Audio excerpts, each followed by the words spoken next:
안녕하세요, 여러분. 소개받은 서울과학기술대학교의 김한울입니다. 오늘 이렇게 토요과학 강연을 통해서 이 서울시립과학관에서 여러분들 앞에서 이렇게 제 연구 주제를 이제 소개해드릴 수가 있어가지고 노원구민으로서 너무 영광스럽습니다. 그 서울과학기술대학교가 여기서 되게 가까이 있어요. 그래서 여기서 걸어서 한 10분, 15분이면 갈 수 있거든요. 바로 뒤에 터널만 넘어가면 바로 저희 학교가 나와가지고 굉장히 가까운 데서 왔습니다. 그래서 저희가 오늘 이제 이야기해볼 주제는 자동차의 눈간에 카메라와 AI가 만들어내는 자율주행 이야기인데, 그래서 자동차는 이제 어떻게 세상을 바라볼 수가 있고, 그리고 이제 바라본 정보를 통해서 어떻게 주행에 필요한 판단들을 내리면서 운전을 할 수 있는지, 뭐 이런 것들에 대해서 한번 이야기를 해보도록 하겠습니다.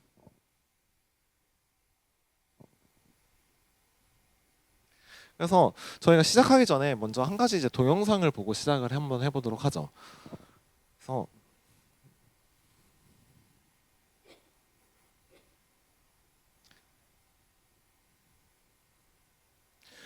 이 동영상은 뭐냐면은 이제 차를 만드는 공장들이 있을 거잖아요. 그래서 공장들에서 이 차를 막 만든 다음에 차를 판매를 하려면은 이제 세계 각국에 이 생산한 차량을 보내야 되는데, 그래서 보통 이제 생산하는 공장에서 그 세계로 보내기 위해서 이제 배에 이제 실어야 되거든요. 그럼 이제 실으려면 옛날에는 어떻게 했었냐면은 이 공장에서 만들어진 차들을 사람들이 이제 스스로 다 운전을 해가지고 그 배에 이제 차곡차곡 실은 다음에, 그런 다음에 이제 배는 이제 차를 다 실으면은 이제 다른 나라로 가고 뭐 이런 식으로 운송을 했었었는데, 요건 이제 테슬라 차량을 생산하는 중국에 있는 공장의 모습이거든요. 그래서 이 완성된 차량들이 이제 배로 가려고 이제 스스로 이제 줄지어 가지고 이동하는 건데, 자세히 보시면은 여기 사람이 한 명도 없거든요.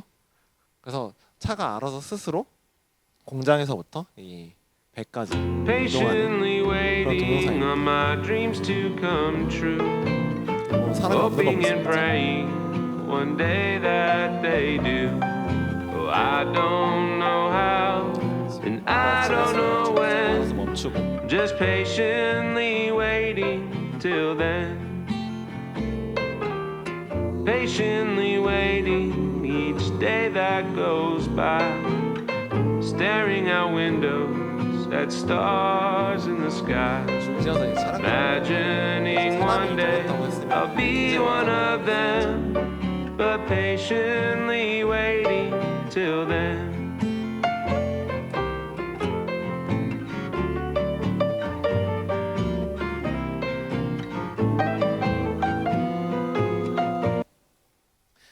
그래서 이 자율주행이라는 주제가 한 몇 년 전까지만 해도 어떻게 보면은 약간은 좀 미래 기술 같고 약간 그런 느낌이 들었었는데, 이제 어느 순간부터 이제 일상에 좀 점점 가까이 오고 있거든요. 그래서 이게 이제 어떻게 가능하게 되었는지 한번 이야기를 해보도록 하겠습니다.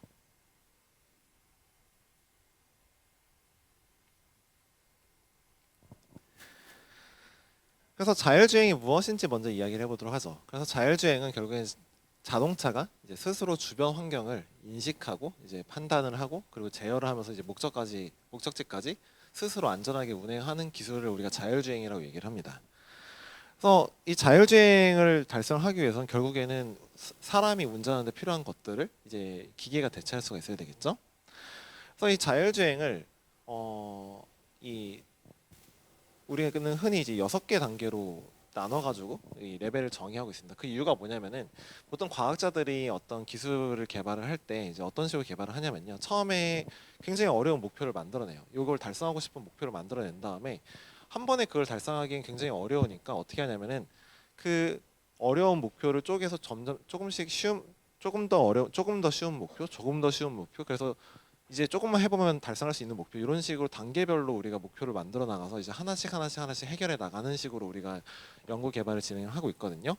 그래서 이 0단계는 이제 뭘 의미하는 거냐면 아예 자율주행이 없는 거예요. 그러니까 사람이 전부 다 이제 운전하는 걸 0단계라고 하는 거고, 이 5단계는 우리가 사람이 이제 개입을 안 하는 거를 이제 5단계라고 합니다. 그리고 그 사이 어딘가가 이제 어떤 특정 시나리오에서만 존재한다든지, 아니면 주행에 필요한 특정 기능만 보조해 줄 수 있다든지, 뭐 이런 식으로 이제 난이도에 따라서 이제 단계를 구분해 놓고 있고, 지금 이제 차량들은 거의 대부분 2단계에서 이제 3단계 정도가 이제 적용되어 있다고 생각하시면 됩니다. 그래서 우리가 1단계랑 2단계를 이제 주행 보조 시스템 ADAS라고 부르고요. 이제 3단계부터를 이제 자율주행이라고 얘기를 하는데 아마 이제 여기 계신 분 중에서 이제 운전을 하신 분들께서는 그런 기능들을 많이 사용해 보셨을 거예요. 예를 들어서 내가 차량을 운전하고 있는데 뭐 차선을 유지하기 위해서 조금씩 핸들을 보조해 준다든지 뭐 이런 기능들이 바로 이제 운전자 보조에 속한 기능들이라고 생각하시면 됩니다. 그리고 그런 기능들을 다 모아가지고 이제 어느 정도 특정 상황에서 운전자가 이제 감시가 있을 때 운전자의 감독 하에서 이제 부분적으로 주행을 할 수 있는 단계, 그리고 가면 갈수록 이제 사용자의 개입이 점점 적어지는 형태로 우리가 나아가고 있다라고 생각하시면 될 것 같아요. 그래서 아마 이제 몇 년 안에 이제 4단계의 자율주행 차량도 나오지 않을까 이렇게 생각을 하고 있어요. 그럼 자율주행을 위해서 이제 어떤 기술들이 이제 필요할지 한번 생각을 해보도록 하죠. 그래서 아까도 말씀드렸다시피 자율주행은 결국에 이제 사람이 운전하는 걸 대체하는 거기 때문에 질문을 바꿔서 생각을 한다고 치면 조금 더 쉽게 우리가 자율주행에 뭐가 필요한지 알 수가 있을 거예요. 예를 들어서 이렇게 질문을 바꿔보도록 하죠. 우리가 운전을 하기 위해서 필요한 게 무엇이 있을까라고 생각을 해보도록 할게요. 그래서 제가 듣기로는 이제 토요 과학 강연에서는 이제 저희 학생분들도 많이 온다고 들어가지고 운전보다는 게임을 예시로 들었거든요. 그래서 이거는 이제 마리오 카트라는 게임인데 이 마리오 카트를 운전을 해야 된다고 생각을 해보도록 하죠. 그러면은 아마 이제 처음으로 내가 해야 될 건 뭐냐면은 내가 내 주변에 지금 차량들이 어떻게 있는지를 알아야 될 거고, 그런 다음에 내가 이제 이 차량들을 피해서 어떻게 나아갈 수 있는지 뭐 이런 것들을 생각을 해야 되겠죠. 다시 말해서 내가 보는 풍경에서 이 차량 다른 차량들의 위치를 이제 파악을 해야 되고, 그리고 길이 어디까지 있는지, 예를 들어서 여긴 넘어갈 수가 없으니까 길이 어디까지 있는지 그 도로 라인이 어떻게 되어 있는지를 파악을 해야 되고, 그리고 또 이런 것들을 파악을 했을 때 이걸 이제 우리는 주행 환경이라고 얘기를 합니다. 주행 환경을 우리가 파악을 했을 때 앞으로 내가 어떤 식으로 나아가겠다 이제 속으로 생각을 해야 되거든요. 그래서 그렇게 생각을 했으면은 그 경로를 따라가기 위해서 예를 들어서 실제 차량이라고 하면은 이제 핸들과 브레이크 페달 또는 엑셀 페달을 이용해서 조작을 하고, 이런 게임 같은 경우라면 방향키랑 요 가속키 뭐 이런 것들을 이용을 해가지고 조정을 하겠죠. 그래서 결국에 제가 방금 말씀드렸던 이런 모든 내용들이 운전을 하기 위해서는 필요합니다.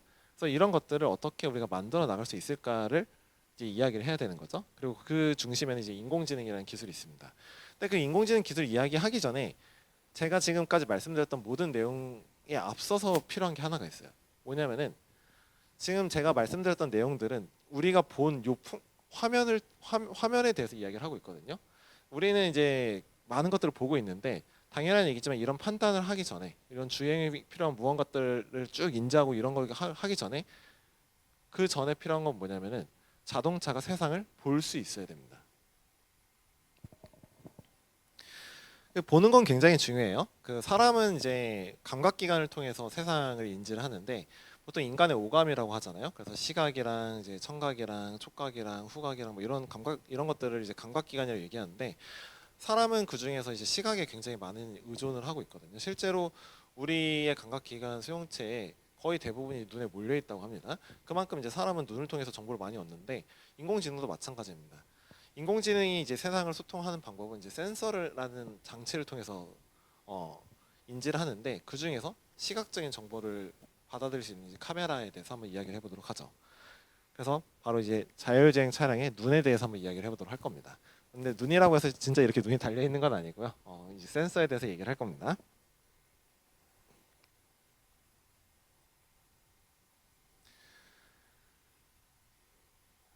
그래서 아마 여러분들은 스마트폰을 이용을 해가지고 사진들을 다 한 번씩은 찍어보신 경험이 있을 거예요. 지금도 이제 많은 분들이 이제 그 카메라를 통해서 이 사진을 한번 찍어보신 걸 제가 확인했는데, 이 사진을 찍을 때 이 스마트폰은 어떻게 이 사진을 찍을 수가 있는 거냐면, 이 스마트폰 내부에 요 카메라가 들어가 있고, 카메라 내부에 이제 이미지 센서라는 게 들어가 있어가지고 그 센서를 통해서 내가 보는 풍경을 기록을 하는 거거든요. 그래서 그 이미지 센서가 무엇인지 한번 이야기를 해보도록 하죠. 그래서 이미지 센서가 만들어내는 거는 우리가 사진이란 걸 만들어내요. 근데 그 사진은 저 같은 이제 연구자들은 뭐라고 부르냐면 영상이라고 부르거든요. 그래서 그 영상의 한자어가 되게 이 사진이 무엇이다를 잘 말해주고 있는데, 요게 이제 빛을 영자고요. 요게 이제 모양 상자거든요. 그래서 영상의 뜻은 뭐냐면은 비춰진 모양이라는 뜻입니다. 그래서 비춰진 모양이란 거는 이런 거예요. 그 여러분들이 이제 뭐 거울을 보시면 이제 거울에 이제 내 얼굴이 이제 딱 보이잖아요. 그런 게 바로 비춰진 상이거든요. 물을 고요한 물을 보면 이제 물에 무언가가 비춰지는데, 그런 게 바로 비춰진 상인데, 그럼 이 영상은 어디에 비춰진 모양이냐면 바로 이미지 센서에 비춰진 모양이에요.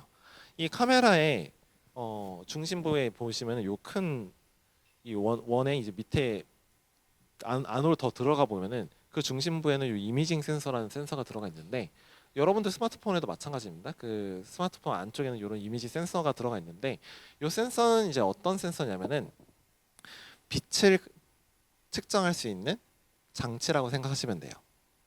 그래서 카메라가 이제 세상을 보는 거랑 이제 사람이 세상을 보는 건 똑같아요. 결국에는 이제 광원이라고 하죠. 어떤 빛이 있고 그 빛이 어떤 물체랑에 부딪히면 이제 빛이 반사돼서 그게 이제 그 반사된 빛을 감지할 수 있는 우리 눈이나 이런 이미지 센서에 맺히게 되는 거거든요. 그래서 이 센서가 하는 일은 뭐냐면은 이 센서에 도달한 빛의 양을 측정할 수가 있어요. 빛이 많은지 빛이 적은지. 예를 들어서 저희가 이제 불을 끄면은 되게 어둡잖아요. 그게 뭐냐면 빛에 적다고 인지를 한 거거든요. 그리고 저희가 불을 켜면 되게 밝잖아요. 그 빛이 많다고 인지한 건데, 그 빛의 많고 적음을 인지할 수 있는 게 바로 이미지 센서다라고 생각하시면 될 것 같습니다. 그래서 그런 센서들이 요 여기 이제 빼곡하게 박혀 있어요. 가로 세로로 그 한 개만 박혀 있는 게 아니라 이 굉장히 많이 박혀 있거든요. 그래서 각각의 위치에서 빛이 얼마나 많았는지를 측정한다고 생각하시면 됩니다. 그럼 제가 각각의 위치라고 했는데 어떻게 그 위치가 정해지는지 한번 생각을 해보도록 할게요.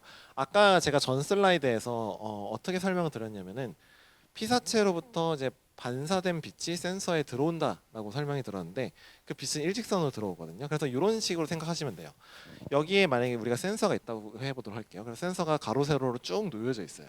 쭉 놓여져 있는데, 어떤 이제 우리가 사는 세상은 이제 3차원이니까 그 3차원 세상에서 온 빛이 이렇게 일직선상에 쭉 와가지고 그 이미지 센서에 딱 만나는 그 지점, 이 지점에서 바로 이 위치에서 빛이 얼마나 있는지를 측정한다. 여기 있는 센서는. 그리고 여기 있는 센서는 바로 여기서 온 빛의 양을 측정하는 거고, 여기 있는 센서는 바로 여기 있는 빛의 양을 측정을 하는 거고요. 그래서 결국에는 이제 3차원 세계에서 반사된 모든 빛들이 바로 2차원으로 놓여져 있는 그 센서 각각에서 측정이 된다라고 생각하시면 될 것 같습니다.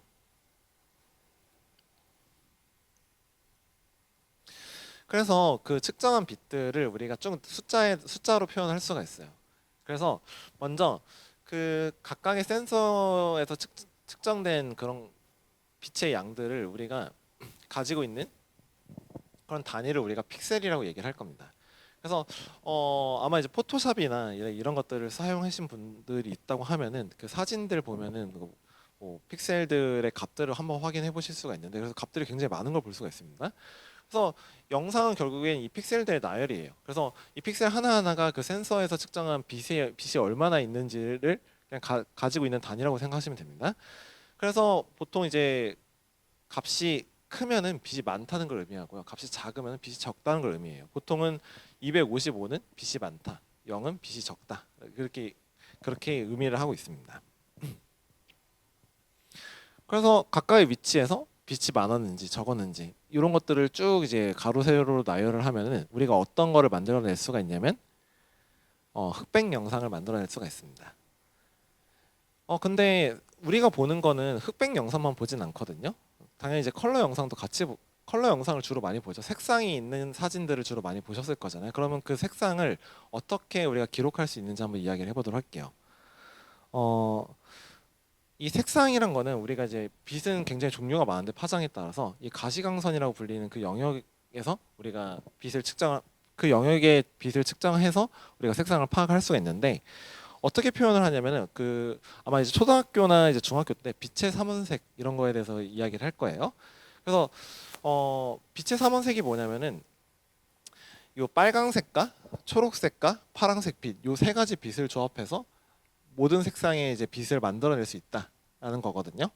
또 비슷한 개념으로는 뭐 색칠할 때 그 물감 가지고 색칠할 때도 삼원색이 있는데 요건 이제 칠하면 칠할수록 어두워지는데 빛의 삼원색의 특징은 뭐냐면 요 빨간색과 초록색과 파란색이 합쳐지면 합쳐질수록 더 밝은 하얀색이 만들어진다는 게 차이점이죠. 근데 어쨌거나 중요한 건 뭐냐면은 우리가 빨간색 빛이 얼마나 많은지 초록색 빛이 얼마나 많은지 또는 파란색 빛이 얼마나 많은지를 측정을 한다고 하면은 우리가 얘네들을 조합을 해가지고 다양한 색상의 빛들을 만들어낼 수가 있다는 거죠. 그럼 우리가 해야 될 일은 뭐냐면은 어떻게 빨간색 빛을 측정할 수 있고 초록색 빛을 측정할 수 있고 파란색 빛을 측정할 수 있는지 이것만 고민을 하면 되거든요. 근데 정답은 그렇게 어렵지 않습니다. 아까 우리가 센서가 이제 빛이 얼마나 많은지를 측정할 수 있다고 했잖아요. 그럼 이제 얘가 빨간색 색만 받아들이게 만든다고 하면은 빨간색 빛이 얼마나 많은지 측정할 수가 있겠죠. 그래서 어떻게 그렇게 할 수 있냐면은 여러분도 혹시 셀로판지 써보신 적 있으신가요? 그 셀로판지를 쓰면은 빨간색을 딱 쓰면 온 세상이 다 빨간색으로 보이죠. 그 이유가 뭐냐면 그 셀로판지는 빨간색 빛만 투과하기 때문에 그렇거든요. 또 파란색 셀로판지를 쓰면은 온 세상이 파랗게 보이죠. 왜냐하면 그 셀로판지는 파란색 빛만 투과하기 때문에. 그래서 핵심 아이디어는 뭐냐면은 이 센서 앞에 물론 이제 실제 셀로판지를 붙이는 건 아니지만 셀로판지 비슷한 역할을 하는 이 필터를 달게 됩니다. 그래서 빨간색 필터를 달면 빨간색 빛만 통과를 하고요. 초록색 필터를 달면 초록색 빛만 통과하고 파란색 필터를 달면 파란색 빛만 통과하게 되는 거죠. 그러면은 그 뒤에 있는 센서에서는 이제 빨간색 빛이 얼마나 많은지를 측정할 수 있고 얘 같은 경우는 초록색 빛이 얼마나 많은지 얘는 파란색 빛이 얼마나 많은지 측정할 수 있으니까 우리가 요 세 개를 조합해 가지고 우리가 색상을 표현할 수가 있는 거죠.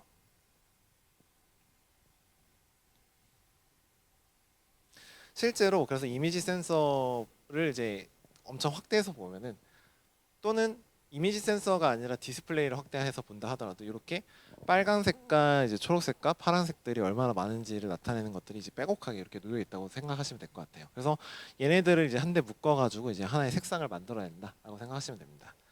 그래서 결국에 이제 요 세 가지 종류의 필터를 이용을 해서 빨간색과 파란색과 초록색 빛이 얼마나 많은지를 측정을 하면 우리가 컬러 영상을 이렇게 표현할 수가 있어요. 그래서 컬러 영상은 우리가 뭐라고 생각할 수 있냐면 빛의 3차원 배열이다라고 생각할 수가 있습니다. 왜 3차원 배열이냐면은 이렇게 생각해 볼까요? 지금 저희가 요 사진에서 요 영상에서 요 부분을 한번 자세히 살펴보도록 할게요. 그래서 요 부분을 확대한 게 요거거든요. 그래서 거기서 뒤에서는 잘 보이시지 않을 수도 있는데 보면 네모네모 이렇게 픽셀 값들이 이렇게 놓여져 있는 걸 볼 수가 있습니다. 그래서 각각의 픽셀 값들은 세 개의 값이 합쳐져 있다고 생각하시면 돼요.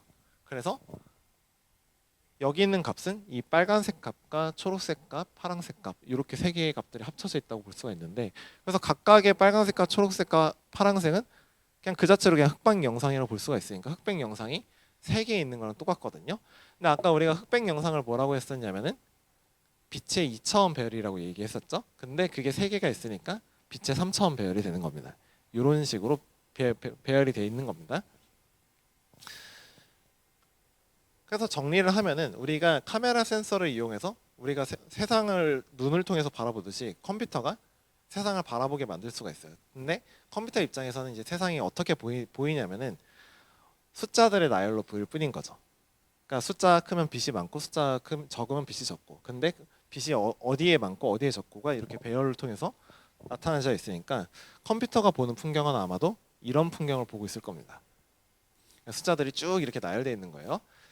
그래서 이제 어려운 파트는 뭐냐면 컴퓨터가 보는 풍경이 이런데 어떻게 우리가 주행에 필요한 것들을 인지할 수 있는지 내 차량이 다른 차량이 어디 있는지는 어떻게 알 수 있고 저게 사람이 지나가는지 안 지나가는지 어떻게 알 수 있고 신호등은 빨간색인지 초록색인지 어떻게 알 수 있고 그걸 만들어내는 게 굉장히 어려운 문제거든요.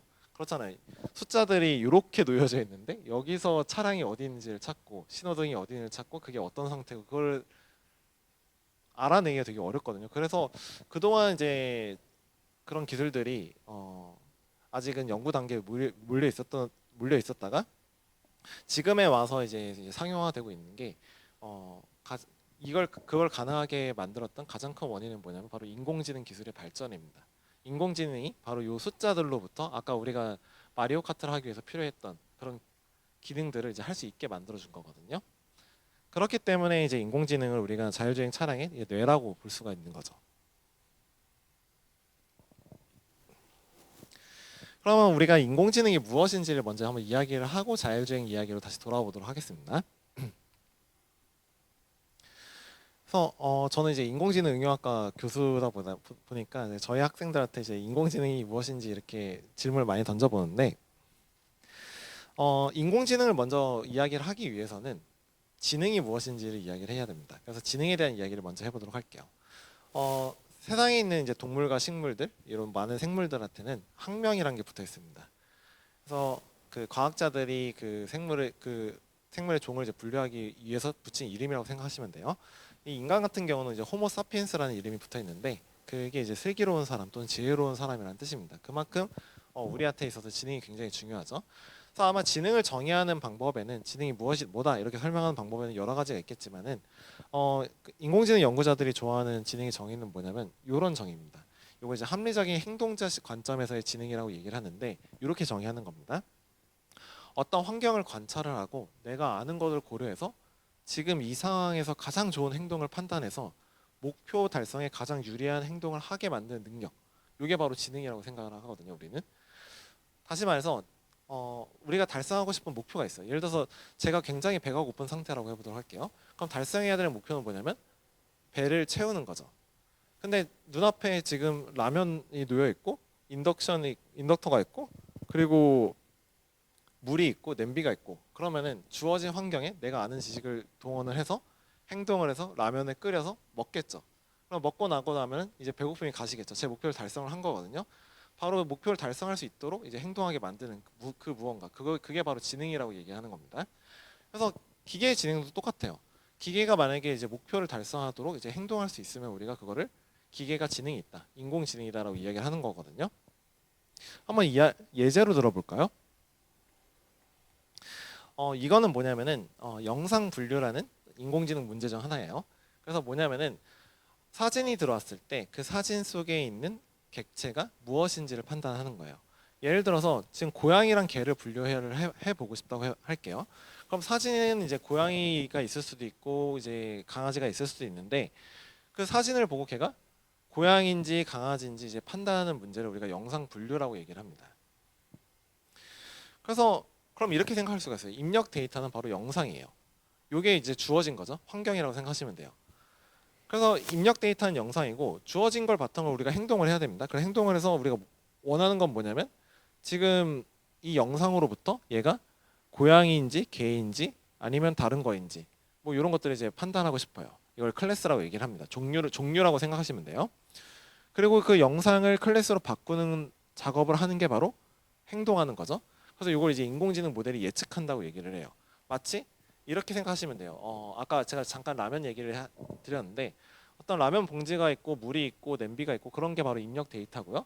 그리고 끓여진 라면이 바로 출력 데이터고 행동하는 게 바로 라면을 끓이는 행위인 거거든요. 이런 관점에서 봤을 때 이 모델이 이렇게 행동을 했어요. 영상이 주어졌을 때, 이 숫자들이 나열이 주어졌을 때, 얘가 이제 고양이일 확률이 몇인지, 강아지일 확률이 몇인지 예측을 했어요. 행동을 해서 지금 입력 데이터를 출력 데이터로 바꿨는데, 얘는 그럼 왜 어떻게 행동을 해야 될까요? 아까 우리가 지능을 뭐라고 정의했냐면은 우리의 목표를 달성할 수 있도록 이제 행동하게 만드는 그것이 바로 지능이라고 얘기를 했거든요. 그러면은 인공지능 입장에서 예를 들어서 영상을 분류하는 인공지능이라고 하면은 얘가 달성해야 되는 목표는 뭐냐면은 높은 분류 정확도입니다. 고양이를 고양이라고 예측하고 개를 개라고 예측하고 차를 차라고 예측하고 그래서 그 정확도를 높이 달성할 수 있도록 행동할 수 있으면은 걔는 굉장히 똑똑하게 행동한 거죠. 그러니까 이제 인공지능이라고 얘기를 하는 겁니다. 아까 이제 제가 영상 분류에 대해서 이야기를 드렸는데 이 영상 분류 문제가 굉장히 유명한 문제 중 하나입니다. 그 인공지능을 어떻게 보면 이제 그러니까 인공지능 기술 중에서 이제 딥러닝이라는 기술을 세상 많은 사람들한테 이게 되게 잘 동작하는 기술이구나 이제 알려준 그런 분야였거든요. 그래서 요거는 이제 어떤 그래프냐면은 이미지넷이라고 클래스가 한 1000개 있는 그러니까 강아지나 고양이나 차나 이런 종류가 한 1000개 있는 그런 문제에 대해서 영상이 들어왔을 때 얘가 이제 어떤 객체인지 맞추는 그런 태스크였는데 원래는 되게 굉장히 어려운 태스크였습니다. 보시면은 2010년, 2011년도까지만 해도 정답률이 그렇게 높지가 않았거든요.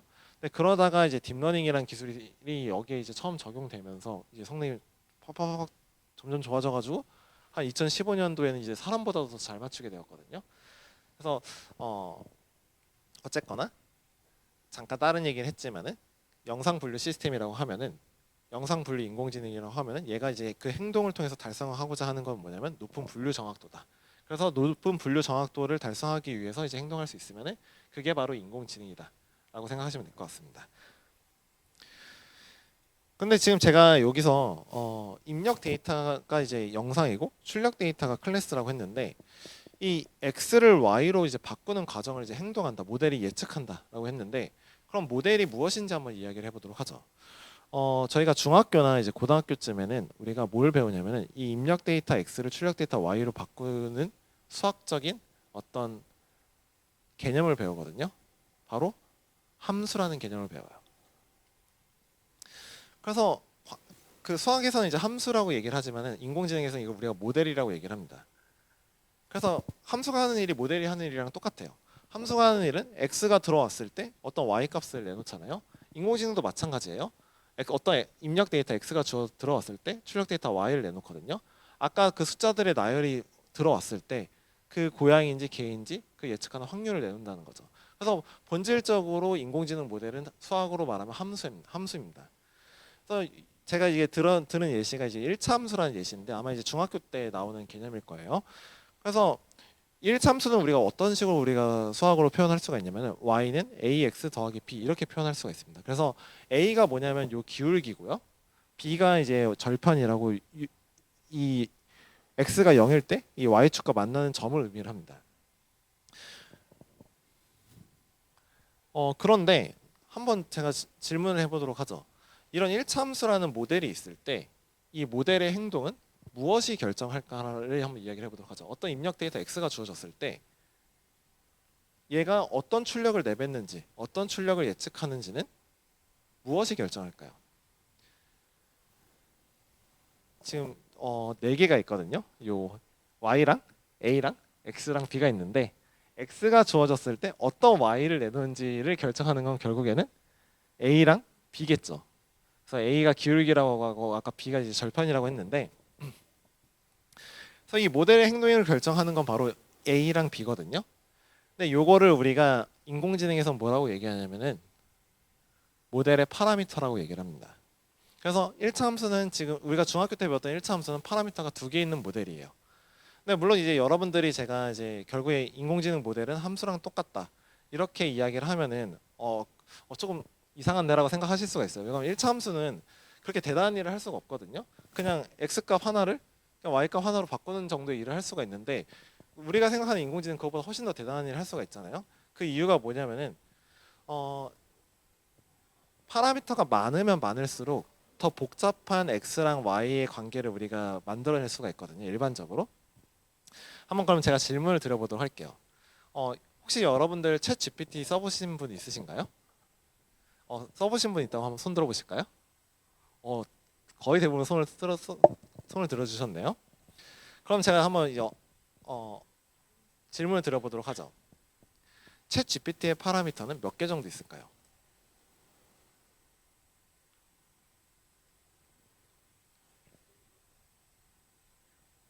몇 개 있을 것 같아요? 조개요? 그래도 한 번에 이렇게 근접하기는 쉽지 않은데 한 몇 초까지는 아니긴 한데 그래도 한 조 단위로 있긴 합니다. 한 번에 맞추셔가지고 갑자기 이게 제 생각한 것보다 빨리 끝났는데 보통은 제가 저도 이제 노원구에서 이제 살다 보니까 이제 노원구 고등학교나 중학교 가가지고 특강을 할 때가 있거든요. 근데 거기서 이제 항상 같은 걸 물어봐요. 그래서 GPT는 파라미터가 몇 개나 있을까? 그럼 이제 학생들이 이제 맞추거든요. 그래서 처음에는 한 10개부터 시작을 해요. 10개? 그럼 그거보단 많아요. 이렇게 얘기를 하거든요. 그러다가 한 100개쯤 얘기를 해요. 그거보단 많습니다. 이렇게 얘기를 하거든요. 한 1000개, 10,000개 하다가 어느 순간부터 계속해서 그거보다 많다고 얘기하니까 이 친구들이 이제 막 지르기 시작하거든요. 그래서 이제 그러다가 이제 한 수천억 개에서 이제 1조개 이 정도 사이의 값이 나오면 그 정도 있다 이렇게 말씀을 드리는데 딱 그 정도 있습니다. 근데 이번에 한 번에 바로 이제 조 단위가 나와가지고 대단한 직관력이십니다. 그래서 파라미터가 그렇게 많다 보니까 그 GPT는 그렇게 대단한 변화를 수행할 수가 있는 거거든요.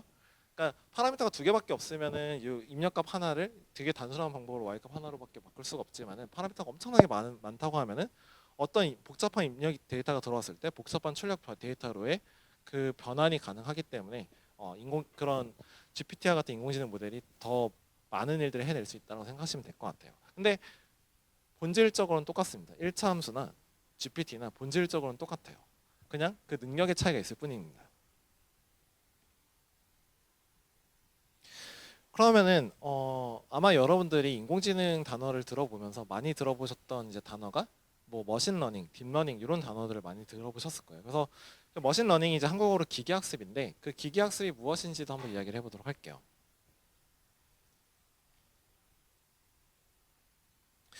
아까 우리가 인공지능 모델은 어떤 파라미터들을 가지고 있다고 이야기를 했습니다. 그럼 결국 이 파라미터가 잘 설정이 되어야만 얘가 올바른 예측을 하고 할 수가 있겠죠. 또는 올바른 행동할 수 있겠죠. 다시 말해서 목표를 달성할 수 있도록 이제 행동할 수 있겠죠. 그러면 그 목표를 잘 달성할 수 있도록 이 파라미터를 어떻게 조정해 나갈까에 대한 기술이 바로 기계학습이다라고 생각하시면 될 것 같아요. 그래서 기계학습을 정의한다고 하면 이런 식으로 정의할 수가 있을 겁니다. 주어진 입력과 출력 데이터들을 이용해서 목표를 달성하도록 모델의 파라미터들을 결정하는 방법. 이게 바로 기계학습이거든요. 모델의 행동을 파라미터가 결정하기 때문에 이 파라미터를 잘 만들어주는 게 얘가 이제 똑똑하게 행동하는 데 있어서 굉장히 중요하겠죠. 그래서 이 주어진 입력과 출력 데이터 세트를 우리가 뭐라고 얘기하냐면 훈련 데이터 세트라고 얘기를 합니다. 그래서 훈련 데이터 세트를 이용해서 목표를 달성하도록 모델의 파라미터를 결정하는 방법. 요거를 우리가 기계학습이다라고 한다라고 알아두시면 좋을 것 같아요. 그래서 한번 예시를 들어보도록 할까요? 지금 점이 3개가 있는데 이것도 이제 제가 노원구에 있는 어떤 중학교, 어떤 고등학교 이런 데서 이제 특강을 할 때 들었던 예시인데 이 점이 3개가 있는데 이 세 점을 잘 설명하는 직선을 한번 그려볼 수 있을까요? 아마 머릿속으로 그리신다고 하면 다들 잘 그리실 수가 있을 거예요. 왜냐하면 어떤 중학생들한테 물어봐도 다들 잘 그렸거든요. 그러니까 아마 어떤 식으로 그렸을 거냐면 이 세 점 사이 어딘가에 있는 한 이런 직선을 다들 생각을 하셨을 거죠. 그 이유 아마도 이런 직선이나 아니면 뭐 이런 직선이나 이상한 직선들 같은 경우는 생각 안 하셨을 거예요. 이 세 점을 잘 설명한 직선은 아마도 요 근방에 놓여 있는 직선을 아마 상상을 하셨을 거거든요. 근데 아마 여러분들은 요걸 이제 순식간에 떠올리셨을 거예요. 다시 말해서 순식간에 요 A랑 B를 결정하셨을 텐데 이 컴퓨터가 요거를 결정하게 하려면 조금 더 체계적으로 우리가 요걸 어떻게 요 직선을 결정하는지를 우리가 설명을 해야 됩니다. 그래서 아마도 컴퓨터는 이런 식으로 생각을 하면서 요 A랑 B를 찾아 나갈 거예요. 먼저 직선을 하나 긋습니다. 직선을 긋는다고 하면은 어떤 x가 주어졌을 때 그 x에 대한 y 값을 우리가 예측할 수 있다는 뜻입니다. 다시 말해서 요 x가 주어졌을 때 이 직선이 예측하는 값은 여기고요. 요 x가 주어졌을 때 직선이 예측하는 값은 여기고 요 x가 주어졌을 때 직선이 예측하는 값은 여기거든요. 그럼 예측값이랑 실제 값이 간에 차이가 있을 수밖에 없어요. 요만큼 차이가 나죠. 요걸 우리가 오차라고 얘기를 합니다. 그래서 점이 3개가 있다고 하면 이제 오차들이 쭉 몇 개가 있을 거잖아요. 그래서 여러분들은 어떤 직선을 찾으신 거냐면은 모든 점들에 대해서 평균 오차가 가장 적어지는 직선을 머릿속에서 순식간에 생각을 해내신 거거든요. 근데 컴퓨터가 이걸 하게 하려면 이걸 이제 수식적인 작업을 통해서 실제로 이 오차가 줄여 나가도록 이제 A랑 B를 조금씩 조정해 나가는 그런 과정이 필요합니다. 그래서 우리가 이거를 어떻게 수학으로 표현할 수가 있냐면은 내가 예측한 값이랑 이 실제 값을 일단 빼요. 뺀 다음에 그런 다음에 제곱을 하면은 두 개가 정확하게 일치할 때 값이 0이 되고 두 개가 다르면 다를수록 커지겠죠. 그러니까 다르면 다를수록 오차 크다는 걸 우리가 표현할 수가 있죠. 그래서 그 제곱한 값들을 다 더해 줘가지고 다 더한 값을 우리가 뭐라고 얘기하냐면 손실함수 또는 목적함수라고 얘기를 합니다. 그래서 그 손실함수를 가장 작게 만드는 A랑 B를 이제 찾아 나가려고 이제 노력을 하는 거죠. 그게 바로 이제 기계학습의 원리거든요. 그래서 요건 이제 좀 수학이 어려운 식이 나와가지고 이제 간단하게만 설명드리면은 그 인공지능에서 아마 이제 가장 유명한 식 2개일 거예요. 첫 번째 식은 뭐냐면은 입력 데이터가 주어졌을 때 모델은 이 파라미터들을 가지고 그 출력 데이터를 예측한다. 이건 뭐냐면 모델의 예측은 이 파라미터가 결정하기 때문에 아까 말씀드렸던 그 모든 훈련 데이터에 대해서 측정한 오차들, 그 손실함수를 최소화하도록 저 파라미터를 찾는다. 그러면 우리가 아까 처음 정의했던 목표를 달성하도록 행동하는 그 파라미터를 우리가 찾을 수가 있는 거죠. 근데 이런 접근 방법이 조금 이상하실 수가 있어요. 왜 이런 식으로 해야 되는지라고 생각할 수가 있는데, 그래서 한 가지 예시를 한번 더 들어보도록 하죠. 물론 이 모든 인공지능이 이제 기계학습을 이용하는 건 아니긴 하거든요. 다른 방법도 얼마든지 가능합니다. 예를 들어서 여러분들 이 왼쪽에 있는 게임은 다들 해보신 적이 있으실 거예요. 이게 바로 미로 찾기거든요. 그래서 처음에 이제 들어가는 입구가 있고 나가는 이제 출구가 있어요. 그래서 이 미로를 쭉 돌파를 해가지고 출구까지 도달하는 게 이제 목표인 그런 게임이라고 생각하시면 돼요. 근데 제가 중학생들한테 이거를 물어봐요. 어떻게 하면 미로를 탈출할 수 있는가? 이렇게 물어보면은 꽤나 많은 친구들이 대답을 합니다. 뭐냐면은 왼손을 이렇게 벽을 짚은 다음에 벽을 짚으면서 이렇게 걸어가면 미로를 탈출할 수 있다고 이야기를 하거든요. 근데 그게 맞는 얘기긴 합니다. 요게 이제 대학교 오면은 이제 깊이 우선 탐색이란 방법의 일종인데 그거를 이제 되게 초등학교도 이해할 수 있게 이제 왼손을 벽을 짚고 가다 보면 이제 탈출할 수 있다 이렇게 그냥 간단하게 문장으로 말을 하는 거거든요. 그 말인즉슨 뭐냐면 미로를 탈출하기 위해서 우리가 어떤 룰을 준 거죠. 이렇게 행동하면은 너는 결국에 목표를 달성할 수 있을 거야. 이렇게 룰을 알려준 거거든요. 그래서 많은 문제들에 대해서는 우리가 아까 같이 그런 기계학습을 통해서 그 파라미터를 결정하는 과정이 없다 하더라도 우리가 굉장히 명확한 룰을 줄 수가 있으면은 그 룰을 이용을 해가지고 행동을 했을 때 목표를 달성하게 만들 수가 있어요. 미로찾기처럼. 근데 이렇게 고양이랑 개를 분류하는 문제 같은 경우는 조금 상황이 다릅니다. 왜냐하면 그 룰이 뭔지를 우리가 알려주기가 되게 힘들거든요. 고양이랑 개를 어떻게 구분할 수 있을까? 생각을 해보면은 개가 조금 일반적으로 조금 더 덩치가 크니까 사진에서 더 크면 개야 이렇게 하기에는 고양이도 큰 건 더 크고 강아지도 작은 건 작거든요. 그리고 같은 강아지다 하더라도 가까이서 찍으면 크고 멀리서 찍으면 작거든요. 그리고 고양이는 이제 혹시 소위 말하는 그 식빵 자세라고 하죠. 그 자세로 잘 누워 있으니까 그런 자세를 보이면 고양이고 아니면 개야 이렇게 판단하기엔 가끔 개도 그러려고 노력하는 개들이 있을 수도 있거든요. 다시 말해서 뭐냐면은 어떤 룰을 하나 잡아서 우리가 얘를 이건 고양이다 이건 개다 이렇게 하기에는 너무 좀 그 패턴이 많다는 거죠. 근데 사람들은 근데 그런 식으로 분류하지 않거든요. 그 여러분들이 어떻게 이제 고양이랑 이제 개를 분류할 수 있게 되었는지 생각을 해본다고 하면 굉장히 어렸을 때 저도 그렇지만 이제 부모님께서 저한테 이제 물어봤을 겁니다. 저건 뭐야 이렇게 물어보면은 저거는 고양이야 이렇게 대답했을 거예요. 그럼 맞았으면 맞아 그건 고양이라 이렇게 칭찬해 주셨을 거고 틀렸으면 아니야 그건 강아지야 이렇게 말을 해주셨겠죠. 근데 놀랍게도 그거를 계속 반복하다 보면은 어느 순간 고양이랑 개를 이제 구분할 수가 있게 되거든요. 그게 기계학습이랑 똑같습니다. 뭐냐면은 사람의 머릿속에서는 무언가 예측할 수 있는 그 파라미터 모델이 있는 거랑 똑같거든요. 그런데 계속해서 예측을 하고 그거에 대한 피드백을 받다 보면은 점점 그 오차가 점점 줄어들어 가지고 마침내 개랑 고양이를 이제 어떻게 구분하는지 그 패턴을 스스로 학습을 하게 되는 거거든요.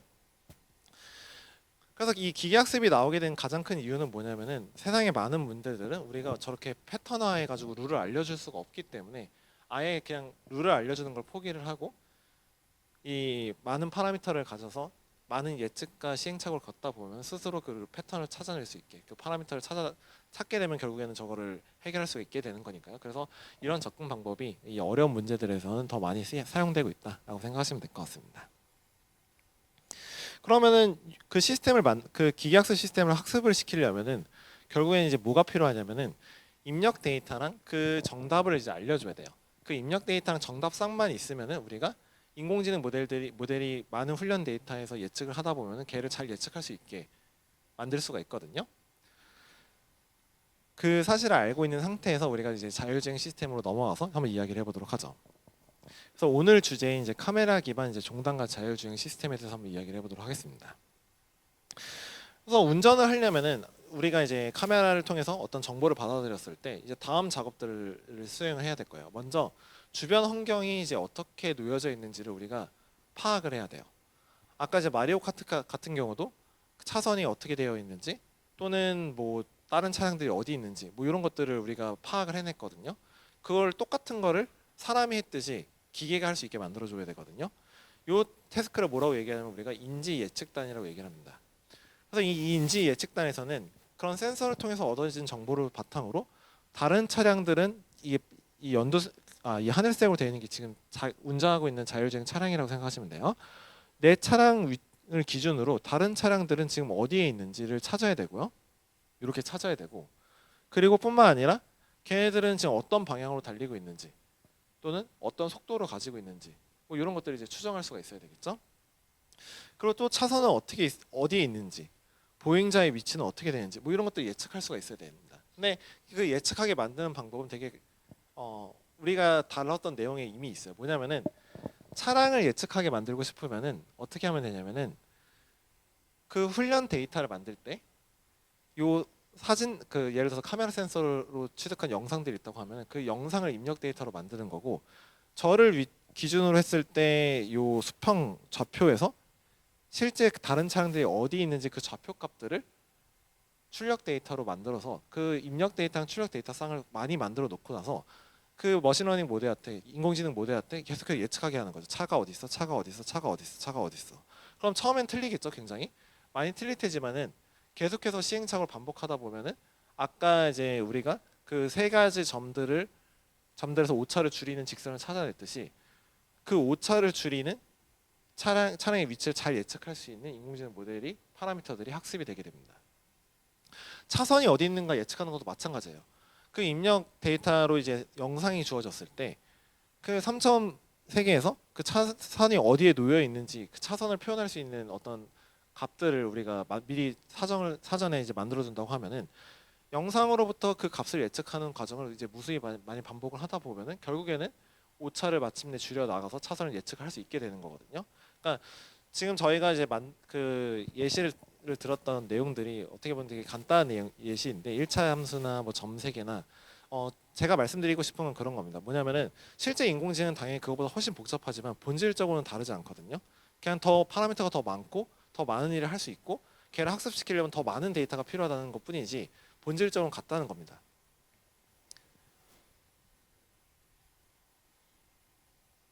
그래서 이렇게 주변 환경을 인지한 다음에 그 다음에 우리가 해야 될 건 뭐냐면 그 다음 페이지가 아니네요. 그래서 이거 인지 예측의 예시를 한번 살펴보도록 할게요. 요거는 요 엔비디아의 이제 자율주행 시스템에서 공개했던 이제 자료인데 자율주행 차량에는 카메라가 굉장히 많이 달려 있어요. 그래서 앞에도 달려 있고 왼쪽에도 달려 있고 오른쪽에도 달려 있고 뒤에도 한 3개 달려 있고 이렇게 6개의 카메라가 달려 있을 때 그 카메라로 이제 운전하면서 취득한 영상들이 이런 식으로 있을 거예요. 그래서 이 영상에서 객체들이 어디 있는지 지금 보면 중간에 이제 객체들을 탐지하고 있는 걸 볼 수가 있죠.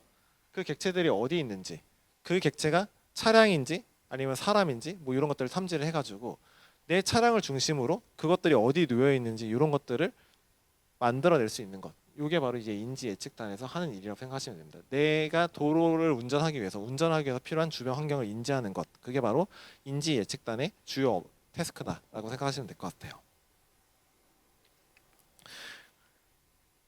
그래서 실제 요 예측을 만들어내는 이 시스템은 굉장히 복잡해서 아마 이걸 자세히 설명한다고 하면 대학교 전공 과목일 거예요. 근데 하지만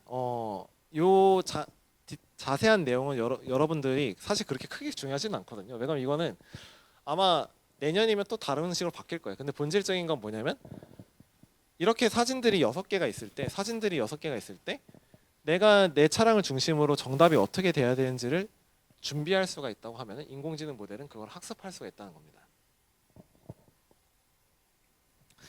요건 이제 다른 예시인데 만약에 차량이 운전한다고 하면은 굉장히 중요한 것 중 하나는 뭐냐면 이 도로에 어디가 지금 공간이 비어 있는지 비어 있지 않은지를 예측하는 걸 거예요. 예를 들어서 제가 이제 저를 이제 운전한다고 해보도록 할게요.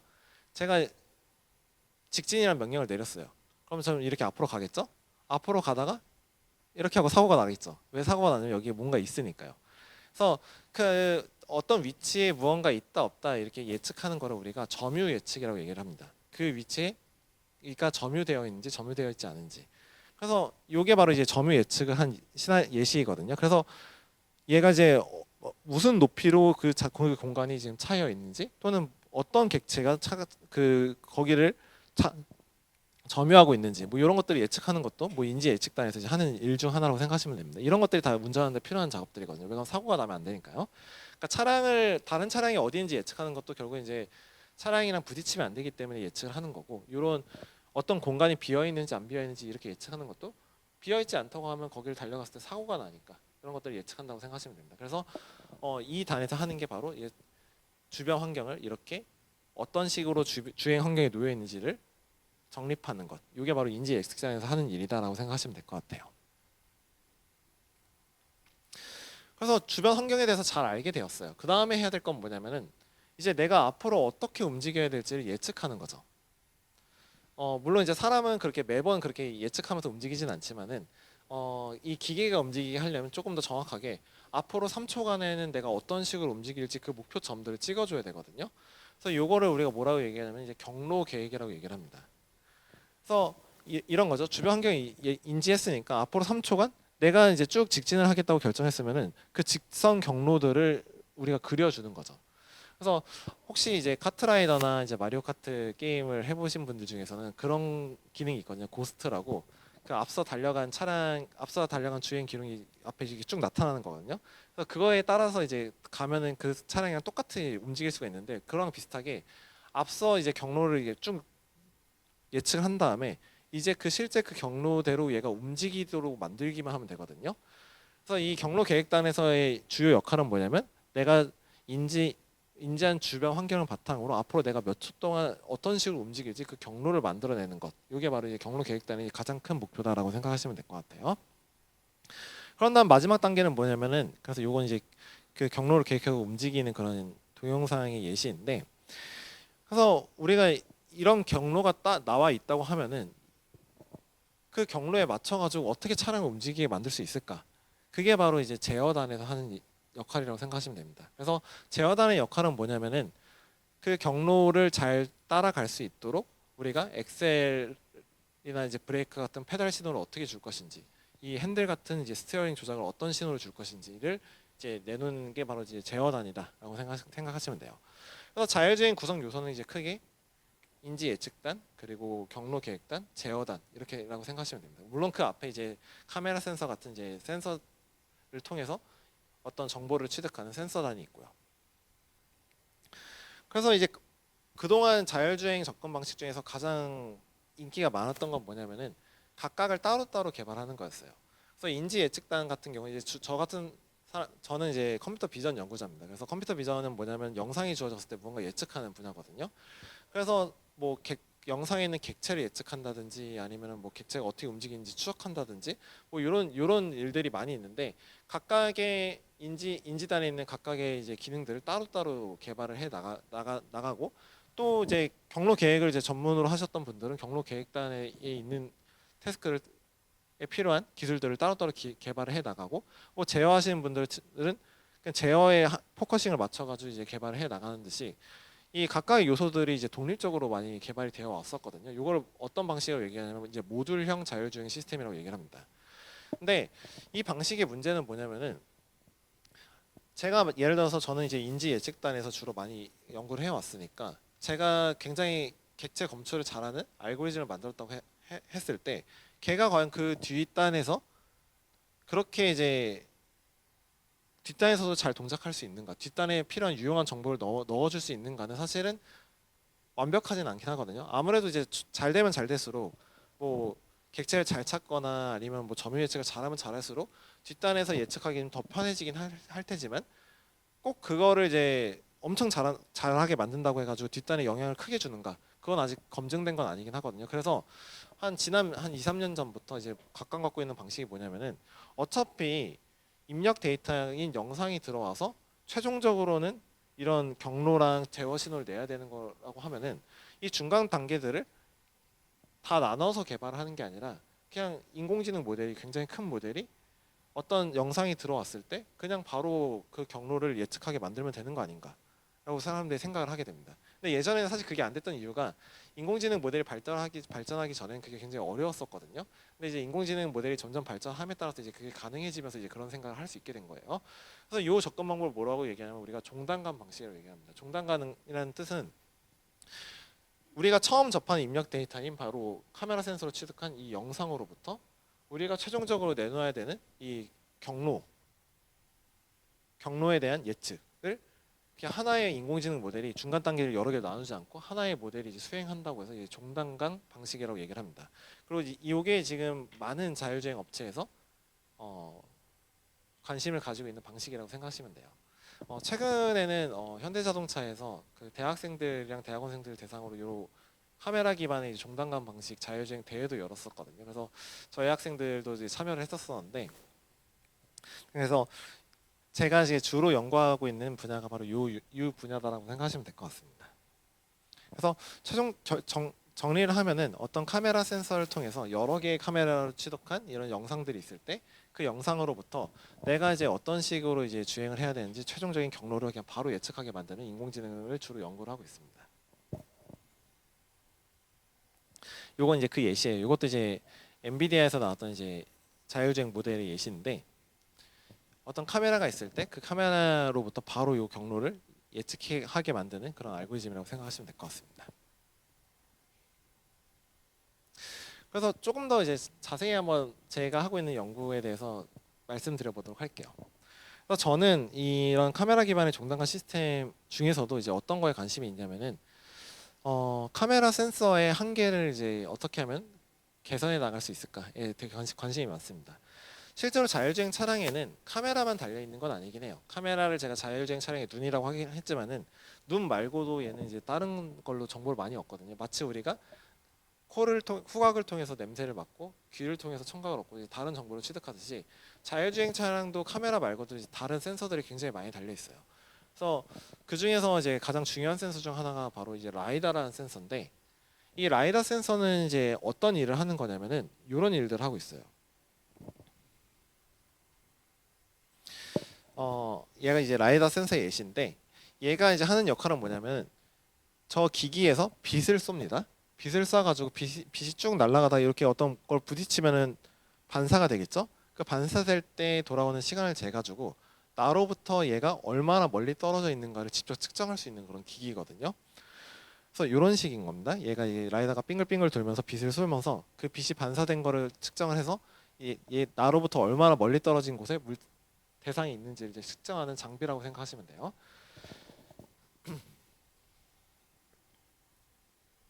그래서 라이다 센서로 주변을 인식하면 이런 식으로 나오게 됩니다. 그러니까 이 점들 하나하나가 그 빛이 부딪혀가지고 돌아온 장소거든요. 그래서 이 3차원 세계를 이제 점으로 이제 표현하는 데이터를 얻게 됩니다. 라이다 센서를 이용을 하게 되면은. 근데 요거는 굉장히 큰 정보예요. 왜 그러냐면은 카메라 센서랑 한번 비교를 해보도록 할게요. 이 카메라랑 라이더 센서의 가장 큰 차이점은 뭐냐면은 라이더 센서는 실제 세계에서 이 대상이 나로부터 얼마나 멀리 떨어져 있는지를 측정할 수가 있어요. 왜냐면 빛을 쏴서 돌아온 시간을 재면 얼마나 멀리 떨어진지를 볼 수가 있거든요. 근데 카메라 센서는 한 가지 단점이 뭐냐면은 그거를 잴 수가 없습니다.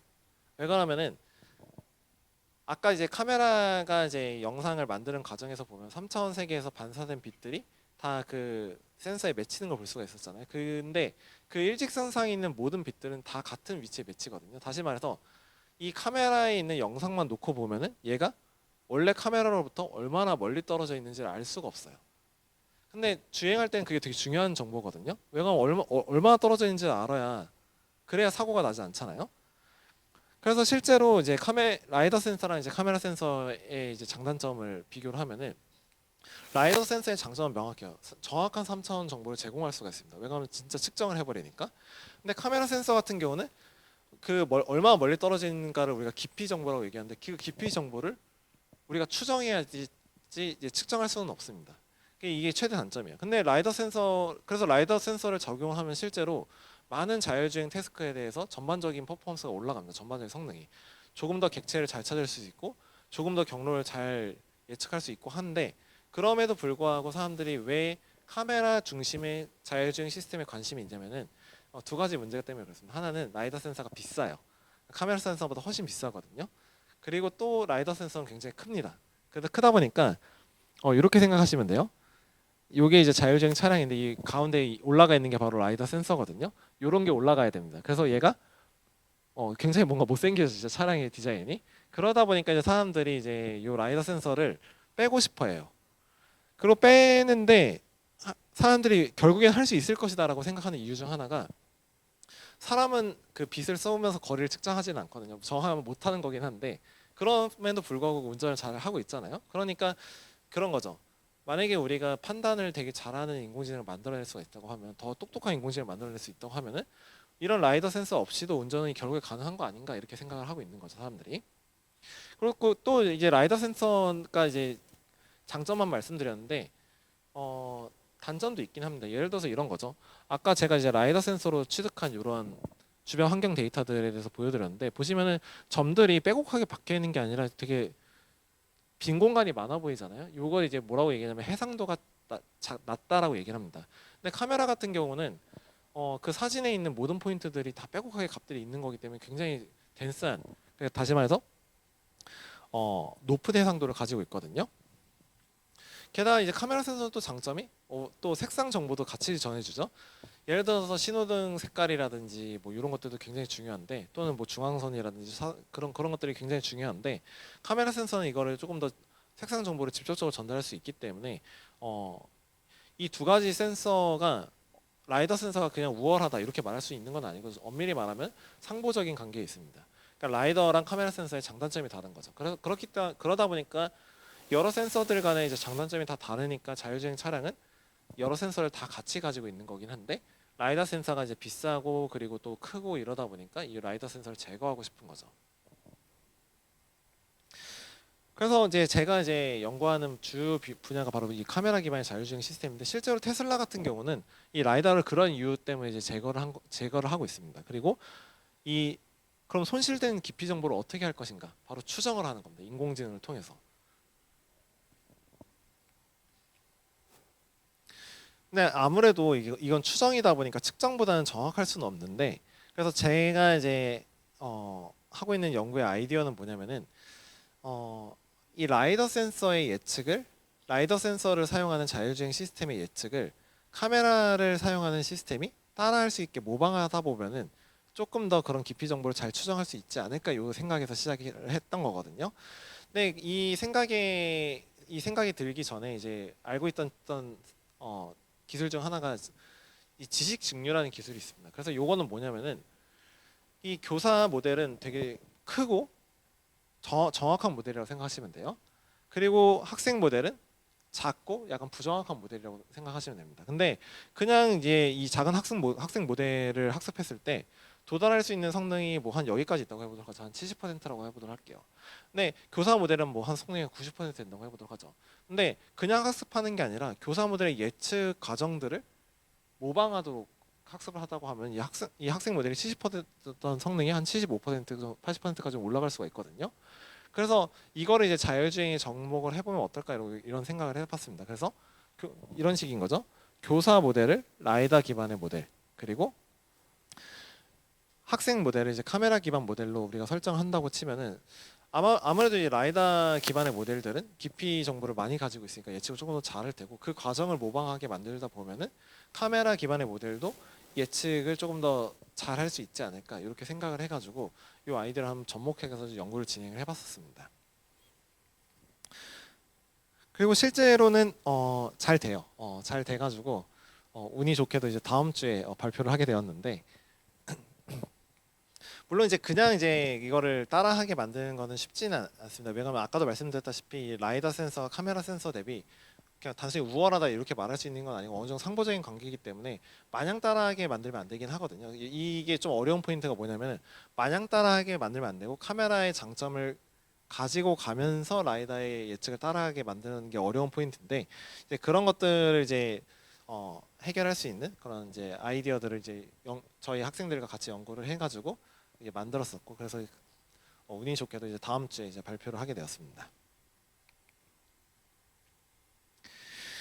물론 이제 이 연구만 하고 있는 건 아니긴 합니다. 자율주행에는 그거 외에도 이제 많은 기술적인 요구 사항들이 있는 문제들이 있거든요. 예를 들어서 인공지능 연구자들이 이제 한 가지 알고 있는 건 있어요. 뭐냐면은 컴퓨팅 파워가 크면 클수록 인공지능이 점점 더 똑똑해진다. 왜 그러냐면은 컴퓨팅 파워가 크면 클수록 더 많은 파라미터, 더 많은 훈련 데이터를 이용해서 학습할 수 있기 때문에 그렇거든요. 그렇기 때문에 그렇게 이제 GPU를 이제 많이 확보하려고 하는 건데, 이 문제는 뭐냐면은 자율주행 차량은 이런 GPU가 여러 개 있는 데이터 센터가 아니라 차량에서 운전을 해야 되거든요. 당연하게 차량은 이런 데이터 센터보다 이 컴퓨팅 파워가 작아질 수밖에 없습니다. 그러니까 너무 큰 모델들은 돌아가지 않는다는 거죠. 예를 들어 이런 거죠. 챗 GPT와 같은 그런 큰 모델들은 차량 내부에서 돌아가기에는 너무 무겁다는 거죠. 그래서 이 자율주행을 만들기 위해서 이제 또 중요한 건 뭐냐면은 이 인공지능 모델을 어떻게 하면 작게 만들 수 있을까가 굉장히 중요해요. 근데 마냥 작게 만들면 또 안 되겠죠. 왜냐면 마냥 작게 만들면 또 성능이 너무 낮아질 테니까요. 그러니까 어떻게 하면은 원 모델의 그 성능은 유지하면서 작게 만들 수 있을까? 이거를 이제 경량화라고 불리는 분야인데, 그래서 뭐 요런 아이디어를 접목하는 겁니다. 원래 이제 굉장히 큰 모델이 있을 때 이 큰 모델은 성능이 좋아요. 근데 얘는 차량에선 돌아갈 수가 없는 모델이라고 하면은 이 모델의 이 계산량의 줄을 차지하는 게 그 파라미터가 몇 개 있는가가 굉장히 중요하거든요. 그래서 이 모델을 잘 분석을 해가지고 예측에 별로 영향을 주지 않을 것 같은 파라미터들을 이렇게 싹싹싹 제거를 하고 나면은 조금 더 가벼워지죠. 그럼 얘는 이제 조금 더 빠르게 동작을 합니다. 그리고 또 이런 것도 있어요. 예를 들어서 여러분들 혹시 실수랑 정수 그를 이제 중학교 때 이제 배우는데, 정수는 아마 이제 그 초등학교 때 배웠던 것 같아요. 실수는 이런 숫자라고 생각하시면 됩니다. 그 한 3.147 뭐 이런 게 실수고요. 정수는 뭐냐면 1, 2, 3, 마이너스 3 이런 게 정수예요. 근데 컴퓨터는 정수랑 실수를 다르게 표현을 하거든요. 근데 다르게 표현을 하다 보니까 정수 같은 경우는 더 작은 비트를 사용해서 표현할 수 있습니다. 컴퓨터는 이제 비트라는 어떤 개념을 이용을 해서 데이터를 표현을 하는데 그러니까 이렇게 생각하시면 돼요. 컴퓨터는 모든 거를 숫자로 표현하는데 그 숫자들을 다 이진수로 표현을 하거든요. 그래서 그 이진수를 이제 표현하는 게 개념이라고 생각하시면 됩니다. 근데 이제 실수보다 정수가 훨씬 더 이제 표현하는데 적은 비트가 필요하기 때문에, 만약에 이 실수로 되어 있는 이 모델의 이제 파라미터들을 또는 예측 값들을 우리가 정수로 바꿔준다고 하면은 더 작은 모델로 만들 수 있고 더 빠르게도 만들 수가 있어요. 왜냐하면 컴퓨터에서는 실수를 덧셈하는 거고 실수를 곱셈하는 것보다 정수를 덧셈하고 정수를 곱셈하는 게 더 빠르거든요. 그래서 이런 작업을 우리가 양자화라고 얘기하는데, 이런 이제 모델의 웨이트를 쳐내는 프루닝이나 아니면은 뭐 실수값들을 정수값으로 바꾸는 양자화, 이런 기술들을 적용해서 그 큰 인공지능 모델들이 차량에서 돌아갈 수 있도록 만드는 연구들, 이런 것들도 굉장히 이제 활발하게 진행을 하고 있는 상황입니다. 그래서 여기까지가 제 연구에 대한 소개였는데, 이제 이 강연을 마무리를 하면서 지금까지 저희가 자율주행에 대해서 이야기를 했었습니다. 그래서 그럼 이 자율주행을 왜 해야 되는가에 대해서 말씀을 드리지 않았어가지고 이거에 대해서 이제 제 개인적인 생각에 대해서 한번 말씀을 드려보도록 할게요. 물론 이제 이런 이유를 들어볼 수도 있을 것 같습니다. 뭐냐면 뭐 사고가 덜 나고, 뭐 그것도 맞는 말이긴 해요. 모든 사람들이 이제 다 자율주행 차량을 타고 다니면 제가 생각하기엔 사고는 아예 안 날 것 같거든요. 왜 그러냐면 이게 자율주행 차량들이 그 돌발 상황이나 이런 것들에 대해서 이제 사람들보다 좀 대처하기 어려워서 그렇지, 사실 모두가 자율주행 차량이라고 하면 그런 상황이 발생하지 않을 거니까 아마도 이제 운전하기 훨씬 쉬울 거거든요. 실제로 지하철 같은 경우는 사람이 운전하지 않는다 하더라도 잘 다니고 있잖아요. 변수가 없으니까. 물론 그 안전적인 문제도 있겠지만은 저는 이제 그것보다 더 중요한 문제가 생각보다 많은 사람들이 이제 차량에서 있거든요. 그러니까 예를 들어서 운송업을 하는 사람들이라고 치면은 그 트럭을 굉장히 오랜 시간 동안 운전을 해야 되고요. 우리나라가 아니라 뭐 미국이나 중국처럼 더 큰 나라 같은 경우는 그런 운송업을 한다고 치면은 뭐 10시간, 12시간 이렇게 차량이 있을 수도 있죠. 근데 그렇게 오랜 시간 운전을 해야 된다고 치면 계속해서 운전을 집중하고 있어야 되는데, 만약에 자율주행 기술들이 도입이 된다고 하면은 이제 그런 사람들 같은 경우는 그 시간 동안 이제 다른 이제 생산적인 일들을 할 수가 있을 거거든요. 뭐는 좋아하는 영화를 본다든지, 아니면 조금 더 이제 자기 개발에 힘을 쓴다든지, 아니면 휴식을 취한다든지, 더 많은 일들을 해낼 수 있을 거고, 아마 그런 것들이 더 그런 에너지들이 다른 방향으로 이제 솟게 되었을 때 아마도 그 다른 분야에서 이제 또 다른 기술 발전이나 이런 것들이 이루어져 가지고 우리 삶을 조금 더 윤락 우리의 삶을 조금 더 이제 편하게 만들어 줄 거거든요. 그래서 그런 이유 때문에 자율주행 기술들이 중요하지 않을까 이렇게 생각을 합니다. 네, 그래서 오늘 강연은 여기까지 하도록 하겠습니다. 감사합니다.